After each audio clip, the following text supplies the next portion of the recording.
spiritual, but even for financial. Binanggit po ang salitang master sa Bible in Matthew 6:24. Binigyan pong tingin ng Panginoon dito ang salitang master, that you cannot serve both two masters in this world. Marami pong na-test na Kristiyano sa pananalangin, sa paglilingkod, pero mas marami daw pong na-test sa pera. Tama po ba? Ang isa pong pumaya rito ay si Judas. Tingnan mo po yung katabi mo. Sabihin mo sa katabi mo, hindi ka Judas. Walang Judas sa JIL. Amen. Palapakan po natin ang Panginoon. Yung po pinakita yung pastor kaninang reports is a sign that the church is really moving forward to believe that our God is a God of resources, a God of increase. Imagine po ninyo, a church of having 3,000 members have actually 1,452 tithers. 47% of our members believe in tithes. Are you amazed about that? Palapakan po natin ng Lord. Bihira po sa church ang may ganitong record, ang ganitong kalaki ng porsyento ng tithers. Moving forward, bakit natin kailangan maging financially, or reasons why we need to be prepared financially? Unang bahagi po, unang-una, item number 1, with trust comes accountability. Sabihin mo sa katabi mo, accountability. Whether you like it or not, binigyan ka ng asawa, 3 anak, trabaho, 500 dirhams sa sweldo, kahit anong trabaho mo, may accountability ka sa Lord. Tama po ba? May accountability. Sabi ko ng 1 Corinthians, moreover, it is required in stewards that man be found faithful. Magtutuos po tayo. Kagaya ng magtutuos ng mag-asawa, magtutuos po tayo sa Diyos. Second reason, through faith support household. 1 Timothy chapter 5 verse 8, anyone who does not provide for their relatives, and especially for their own household, has denied the faith and is worse than unbeliever. Nakakahiya daw pong mag-evangelize na sasabihin mong tapat ang Diyos mo at ang Diyos mo ay Diyos ng pagpapala pero namumutang ka sa tindahan ng sardinas. Mahirap daw po yun. At ang sabi doon, you are worse than unbeliever kapag ikaw mismo sa sarili mo ay hindi mo nararanasan ang tinatawag na financial provision o yung sinasabi ng Philippians 4:19. Number 3, preparing is not lack of faith. Baka po meron sa atin dito na bahala na ang Lord pag-retire mo. Totoo po yun. Walang masama sa pananampalataya, pero tinuruan tayo ng Diyos na dapat maging good steward. It's actually obedience. Deuteronomy chapter 28. Sabi po ng Proverbs 21:20, the wise man saves for the future. Sino po ang may savings dito? Wala po? Sino may alkansya pa hanggang ngayon? Kaya sino nagpapaluwagan? Actually, hindi paluwagan yun. Pasikipan. Pag sumendo ka ng una, kawawa ka sa uli. Tama ba? So saving, sabi doon, those wise saves for the future. But the foolish man spends whatever he gets. Yung ang sweldo mo raw ay parang hangin, dumaan lang sa iyong mga paningin. Sana wag naman pong ganon. Number 4, anong reason bakit natin kailangan prepare in the future? Sabihin mo sa kanya, you are a lender.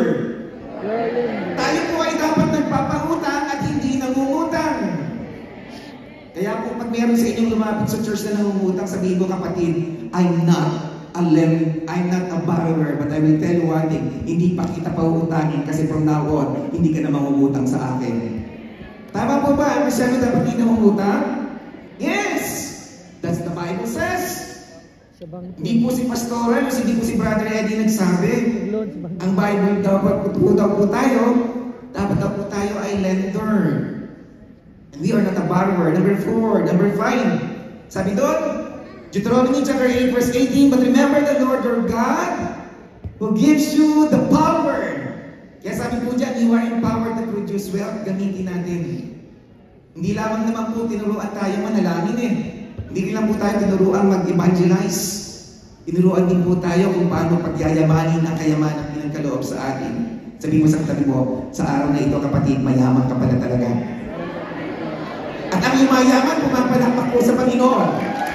Hallelujah! Now, moving forward, tingnan po natin yung mga reasons. Ngayon, ano ang setbacks natin as OFW? This is our common ground. Tayo po nga, sino po ba ang citizens ng UAE sa inyo? Meron na po ba? Wala pa. Ibig sabihin, in the future, we are going to back wherever kung saan po tayo dadalhin ng Panginoon. Ano ang setbacks ng mga common UAE just like you and me? Number 1, lack of financial literacy. kakulangan sa kaalaman kung paano i-handle ang pananalapi na ating natatanggap. Many OFWs do not receive formal education or financial management. That's true. Hindi po tayo talaga nag-i-invest sa part na yon. They often rely on informal or unverified financial advice which can lead to poor financial decisions. Minsan nga, ang tinitingnan lang natin yung kwento ng kapitbahay. Uy, nag-invest daw siya sa ganun, kumita raw siya ng 100%. Rely on an informal and verified financial advice. Number 3, there are common belief that as long as money comes, it won't run out. Meron daw po mga minsan na paniniwala na hanggat may perang dumarating, sige lang, gastos lang kasi hindi naman mauubos yan. Mga mentality po ng mga OFW. Number 2, giving beyond our means. Sa mga nanay, magaling po tayong mag-budget, pero dapat pati tatay. Kasi po, kung yun parang team activity. Hindi pwedeng isa lang, yung isa gastos ng gastos, yung isa magaling mag-budget. Sabi po dyan, living beyond our means means lifestyle inflation. When income increases, spending increases. Napansin niyo po ba, nung pumunta kayo rito, ilan ang shoes nyo? Isa, sira pa yung kabyak. Ngayon po, 20 na kulang pa, daimig pa si Imelda Marcos. Tama ba? Hindi tayo nakukontento kapag may iPhone 15, kailangan maging 16 the next year. Inflation lifestyle po ang tawag doon. Sabi po dyan, buying branded goods, gadgets, or frequent balikbayan buses to impress others. Sino po yung everyday may balikbayan? Nagpapadala kayo ng sardinas, ng Payless. Wala nga eh. Ang safeguard, pinabalik nyo lang sa Pilipinas yung pinapadala nito. Pag-uwi nyo naman, ganito yung sardinas ng Lulu. O ng Carrefour man lang. Sabi po dyan, taking on multiple loans to sustain a lifestyle that looks successful on the outside. Ipag-loan, makabili lang ng sasakyan. Ilo-loan, makabili lang ng bagong bagay na kaya mong ipakita sa iba. Sabi po ng Proverbs 13:7, one who pretends to be rich, yet has nothing. Pero tingnan mo yung katabi mo, pretending to be poor, pero mayaman yan. Palapakan natin ang mga JRN. Diba? Sabi doon, huwag ka mag-pretend na mayaman. Kung wala naman, sarili talagang yaman. Pero sabi doon, another pretends to be poor, yet has a great wealth. Yung katabi mo po na yan, bankero yan. Nagpapakutang yan sa lahat ng churches. Kaya tabihan yan. Number 3, excessive remittance and independence. Ito po yung isa sa malaking, kasi masyado tayong attached sa family. Ang tendency, ang setbacks natin is excessive remittances and dependence. Napagin po ni Pastora Es kanina na nagsisimula na siya mag-invest kasi nagpaaral siya ng maraming kapatid. Huwag po natin hayaan na maubos ang lahat dahil pati yung anak ng kapatid, pati yung pamangkin ng kapatid, kulang na lang yung kapitbahay ng kapitbahay na pinag-aaral. Hindi po masamang tumulong. That is our ministry.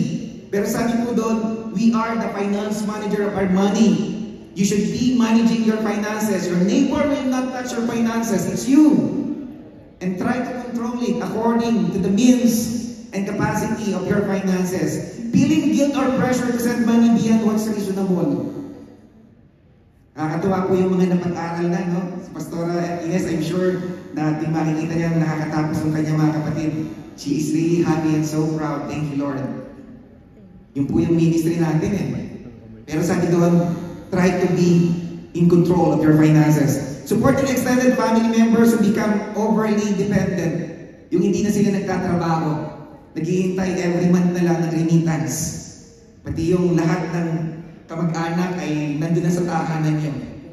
Kapag hindi na dumarating, nakaka-receive ka na ng mga greetings. Kamusta na po, Tito? Alam nila kung kailan darating. Alam ko na yan.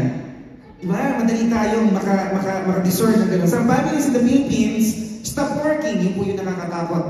Hindi natin sila tinuturuan, maging tama ang kanilang pamumuhay. But instead, we are trying to make them dependent and lazy about their life because we are giving them everything what they need.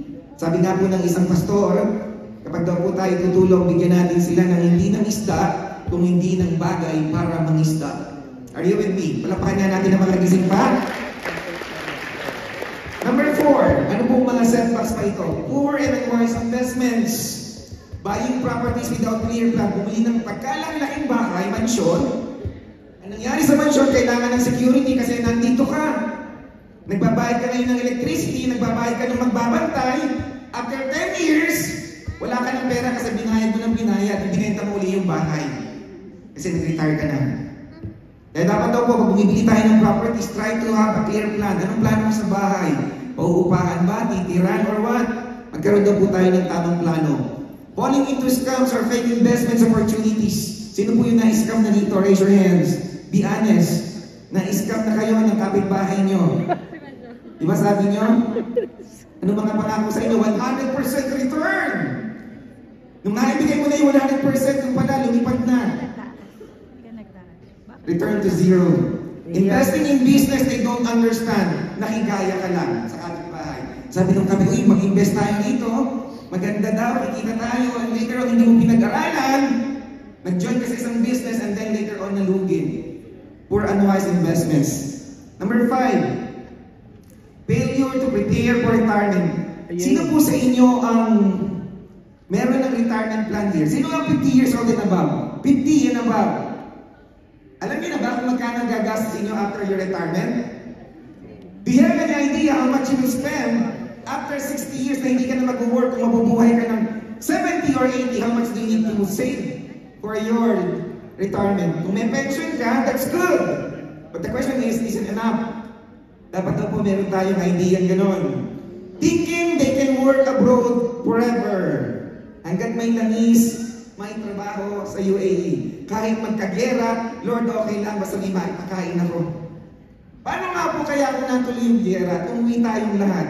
Who among you can save your family for the next 6 months? Dapat daw po meron ganon eh. Ang tinatawag po doon ay emergency fund. Kung mawalan ka ng work, dapat in the next 6 months, meron ka dapat enough funds to support your family and yourself, of course. Working abroad with no clear savings goal or retirement plan.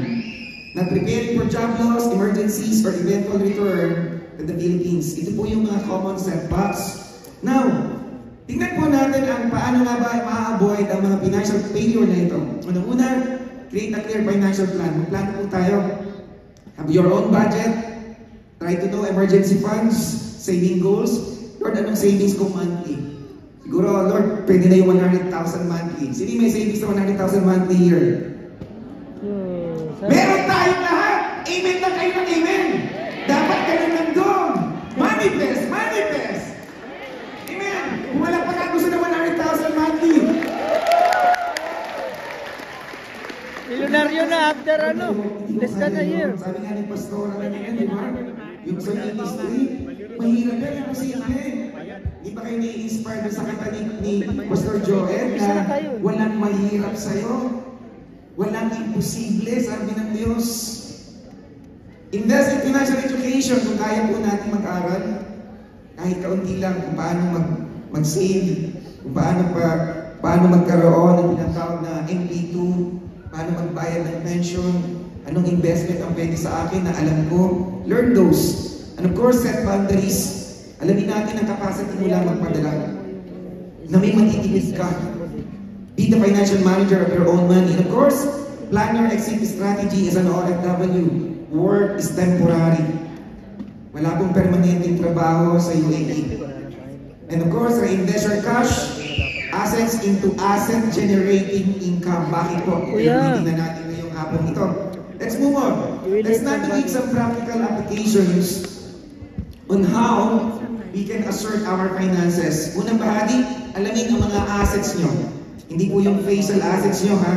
Tanggap na natin yan. Sino po rito ang may bahay sa Pilipinas? Assets yan. Sino po sa inyo ang may kalabaw? Assets mo yun. Ibebenta nyo yun. May sasakyan kayo and so on. Pag samasamahin, ang tawag dyan ng assets. Anything that is of value and which can potentially be used to meet debts, pwede mong ibenta at pambayad daw ng utang or support your financial obligations. Second thing, alamin mo din, kung alam mo na yung assets mo, alamin mo yung susunod. Liability, sabi mo sa tabi mo, wala ka yan, wala kang utang. Hindi lang naman tayong assets, pag bumili ka kasi ng isang bahay, tama ba? kung inutang mo yun, halimbawa ang bahay ay 2 million, nagbayad ka ng 500,000 down payment, ang tawag doon sa 500,000 yun ang equity mo. Yung 1.5 yun ang liability mo, that is your parang obligasyon. Pag binenta mo yun, ibig sabihin na matitira lang sa'yo 500,000. That is your liability. Now, the next line is what we call net worth. Pag may natawag po kayong $1 million baby, ibig sabihin nun, kinumpit doon yung asset niya, less liabilities, yun yung net worth mo. Yung total asset mo, less liability mo, yun ang tinatawag na value na meron ka. Kaya kung meron si Pastor Luz na 10 million, may utang siyang 8 million, siya ay 2 million worth na pastor dito. Pero lahat po kayo kasi tinubos ng anak ng Diyos, kaya napakamahal natin lahat. Amen. Panampakan niya natin ang Panginoon. We are bought with the blood of Jesus. Now, moving forward, ito po ang sample ng isang net worth. Tinignan niyo po dyan, medyo maliit, may asset sa taas, may liabilities sa baba, yun ang net worth nyo. Pagpating niyo po ng bahay mamaya, tingnan niyo nga kung anong asset nyo. Sabihin niyo doon, may 10 manok ako, 10 kalabaw, 2 kambing, na yung kambing na yun ay inutang ko lang, so ano natira sa akin? Kambing at kalabaw at manok, yun po yung net worth nyo. Simple as that. Now, moving forward, ano ba ang isang bagay na nakakapekto sa ating asset? Have you heard the word inflation? Inflation. Ano ang sabihin doon? Inflation rate is the percentage of increase in the average price of goods and services in the economy over a period of time. Sa Tagalog, ang ibig pong sabihin ito, gano'ng kabilis ang pagbaba ng halaga ng pera. Dati po, ang halaga ng payless ay 2 pesos. 4 pesos pala nung panahon na namin. Ngayon po ay 20 pesos na. Sabihin, bumababa ang value ng money, ang purchasing power nito. Tingnan po natin ang impact ng inflation.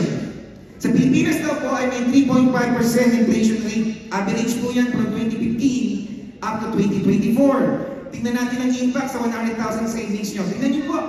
Sa 1 year, ng savings nyo sa bangko, na wala kayong nilagay na fixed deposit, ang value po ng money nyo ay bumababa ng 3,300 pesos in 1 year. Kung nakalagay lang sa bangko yan, yun ang effect ng inflation. Kaya kung save lang kayo ng save sa bangko, look at 100,000 in 20 years. Ang value niya po ay, ano na lang? 49,000. So wisdom, anong gagawin natin to beat those kind of inflation? Tingnan natin ang ilang assumption. Assuming 50 years old po kayo ngayon, at number of years to save is magtatrabaho ka pa ng age 60 sa UAE, ang lifespan mo, let's say, is 80 years old kang mabubuhay. Pero sabihin mo sa mo hanggang gusto mo naman pwede. Pero let's say 80 years lang. Kasi biblical pala yung age ng Pilipino, 70 no? Tapos ang cost of living daw sa Pilipinas at the current price is 15,000 per head kung decent living ang gusto mo. Sino po may 15,000 dito monthly? Raise your hands. Savings, 15,000 lang. Wala kayo? Amen! Pumapala mo 15,000! 15,000 pesos to, ang pesos. Kung mayroon ka 15,000 pesos monthly, and try to save this money, at ang inflation sa Pilipinas ay 3.5, tingnan natin ang pwede natin magawa. Let us look on how we can achieve some what we call savings in a manner that you will not put it in any deposits or fixed deposit. Look at your savings. After 10 years of savings, sabi doon kung magsasave ka ng 15,000, how much money do you have? 1.9 million. Pero dahil may inflation, ang value ng pera mo daw ay 1.4 sa capacity nito to purchase. What does it mean? Nabawasan siya ng 572 while nagsasave ka ng 10 years sa bangko mo. Lord, anong wala naman akong ginastos? Bakit nawala yung kalahating milyon? It's because of inflation. Yun ngayon, natitignan natin, paano natin ma-avoid or we will try to beat the inflation. Tingnan niyo po ang next slide. Sabi ko kanina, 50 years old kayo, magre-retire kayo ng 60, na mabubuhay kayo ng another 20 years after 60, which is total of 80 years. Ang cost of living today is 15,000. Kapag nag-retire po kayo ng age 60, that 15,000 is no longer 15. But already 21,000 ang kailangan mo because of inflation. Monthly po ito. Therefore, kung mabubuhay ka ng 20 years, after 60, you need approximately 5 million pesos to survive with the decent living of next 20 years of your life. Sino po may 5 million na? Raise your hands. Manifest na meron. Huwag kayo magsasabi na, wala po. Meron dapat. Diba? 5 million. Imagine, saan akong Lord kukuha ng 5 million? Siyempre, sa aking treasures in heaven, kasama natin ang Diyos eh. Amen? Palapakan po natin ang Panginoon. Moving forward, how to beat the 3.5 inflation? Sabi po dyan, option 1, mabilis lamang po ito. Ang option 1 is to invest your 15,000 into different investment vehicles. Kung hindi po kayo sanay mag-invest, I suggest 3 things. Mag-invest, magbayad kayo ng pension. Sino po yung may MP2 dito? Raise your hand. MP2. Tayo nga po yung may MP2. Tayo po kayo, tayo yung mga MP2. Maraming Isang beses na ako nakahulog. Palapakan natin ang Panginoon. Hindi ko na alam kung ano account. They are conservative in investment. What does it mean? Kung hindi ka magaling sa negosyo, hindi ka rin magaling sa stocks, hindi ka magaling sa maraming investment, this is one of the safest investment because nasa pag-ibig ng government entity yan. At ito yung nag-earn ng money. Imagine, hatiin natin yung 15,000 nyo sa pag-ibig, hindi ka lang may pag-ibig, may savings ka pa. Tama ba? 10 minutes lang ako. SSS, 3,000 ang iyong contribution. At sabi mo, Kuya Mix, kailangan mo rin kasi ng pera, emergency, so hindi ko ilalagay lahat sa MP2. Ilalagay ko ngayon sa bangko, but not on the savings. Ilalagay ko sa isang fixed deposit. Ang total ng first column is 15,000, your savings on a monthly. Natiin ha? Anong nangyari sa ating contribution? Next column yun. Total na contribution mo in 10 years, 840,000. Ang pension na naihulog mo, 360,000. Ang bank deposit mo na may fixed deposit interest, 600,000. Ang laki na may ipon, di ba? Pero dahil sa inflation, tingnan po natin ano ang present value nun. Tingnan niyo po ang pag-ibig. Ang sabi niya, yung 840,000 mo ay nag-earn with 5.6 interest per year, which will give you 1,047,000 pesos. Yung bank 5.6 per year ay more than inflation. Yes! Mas mataas ang interest kaya sa pagbaba ng value ng pera. Number 2, SSS. Hindi po yan considered na savings. It is pension. But for the purposes of investment, sabi doon, it is approximately 3.8% na nag-earn yung money mo sa SSS, which is more than the inflation rate again. Tama po ba? Number 3, meron kang 600,000 sa fixed deposit. Ang interest nito ay 2.4. Ay, mas mababa, Brother Nibs, sa inflation. Yes! Pero hindi siya zero. At hindi siya negative. Pag samasamahin natin yung tatlo, tingnan natin ang resulta. Look at this. 15,000 savings in 10 years, 1.8 million in total. Anong value niya pag kinumpare ng earnings mo? 2.1 million. Anong combined annualized value nito or ROI? 4.05% per year. Kumita ba yung pera? Yes. Nabit mo pa ang 3.5% inflation rate. Kaya ba? Kaya! Kaya, nalapakan natin ang Panginoon. Yun po ay sa mga safe investor. Pero tingnan natin yung medyo aggressive. Tingnan natin ang investment in real estate. Ito po ay medyo kailangan, sabi nga ni Pastor Ines Crina, medyo kailangan mo ng malaki, not really malaki, but pinag-aaralan mabuti. Because it's tangible, you will earn through appreciation, income generation, and even liquidity. Tingnan po natin, mabilis lamang po. Subukan natin next slide. Meron ka po dito, investment. Punta po tayo sa next slide, please. Nag-hang po yata. Ayan. Meron po kami nabili noong 2008 na 700,000 na sa supposedly bahay namin mag-asawa. Pinarentahan po namin sa isang pastor para may magbantay. Kumita po siya ng 495,000. Binenta po namin siya last April ng 1.5 million. Ngayon, ang capital gain po ay kinumpute 800,000, therefore may tax ito. Pag tinignan niyo po, ang net capital gain is 710, ang total net income mo, pag pinagsama mo yung yung kinita mo sa rental at yung net gain mo sa pagbebenta mo ng land, you have 1.2 million net revenue from your investment. The question is, malaki po ba? Yes. Tingnan natin ang result. Sabi po dyan, tingnan po natin mabuti, purchase price is 700,000. Ang kinita mo is 1.2 million. Total amount, tingnan po natin, investment in 17 years, ang sabi po dito, ang ROI mo is 172%, which is far from your inflation. Pero kailangan pong inaaral. Sabi ni Brother Miss, bumili daw tayo ng lupa, baka po mamaya mag-text na kayo. Uy, nanay, bilhin mo na yung kapitbahay. Bilhin mo na yung Makati. Hindi po ganon. Learn it. At ang sabi dyan, ang annualized return of investment mo is 5.94%, which is far than 3.5% of what we call inflation rate. Ang tanong, kumita ka ba? The answer is yes. If we will compare it on a monthly basis, kumikita ang investment mo na 70,000 kesa sa bangko na nakastock at nagzi-zero at nagdi-decline ang value.